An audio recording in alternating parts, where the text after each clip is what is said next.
আচ্ছা দোস্ত, তুই কি শুরু করছস? প্রত্যেকদিন মুচির দোকানে আসছস, মুচির মেয়ের প্রেমে পড়লি? মুচির মেয়ের প্রেমে পড়ে কি দোষ? আরে বেটা, তুই কোন ফ্যামিলির ছেলে? তুই কি ভুলে গেছস?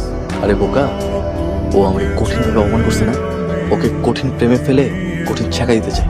তারপর তারপরে কি, মুচির মেয়ে কষ্ট পেয়ে ভেঙে চুরমার হয়ে যাবে।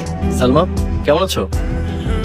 আপনি কি চান? আমি জুতো পলিশ করতে এসেছি, তুমি তো পারো না?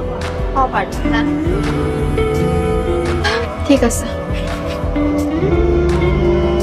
এই ফুলগুলো রাখো তো, আমাকে নষ্ট হয়ে যাচ্ছে।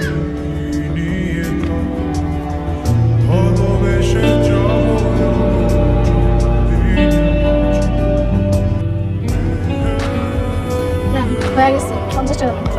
50 টাকা না? ওয়াল টানতে ভুলে গেছি। আচ্ছা ঠিক আছে, সমস্যা নেই, আরেকদিন দিয়ে যাই। এই দাঁড়ান, আপনাকে ফুল নিয়ে যান। ফুল রেখে যেতেছেন কেন? ফুল তো নেওয়া যাবে না, তোমার জন্য আছি। আমার জন্য? আমি ফুল দিয়ে কি করবো? আপনার ফুল আপনি নিয়ে যান, আর আপনার ফুল যদি নষ্ট হয়ে যায় তখন এই জরিমানা কে দিবে? আমি দিতে পারবো না। এটা বড্ড বেশি কথা বলে। ফুলগুলো তুমি রেখে দাও। তো তারা ফুলটা তো খাওয়াই দিয়েছি, তাহলে দেখ, চল।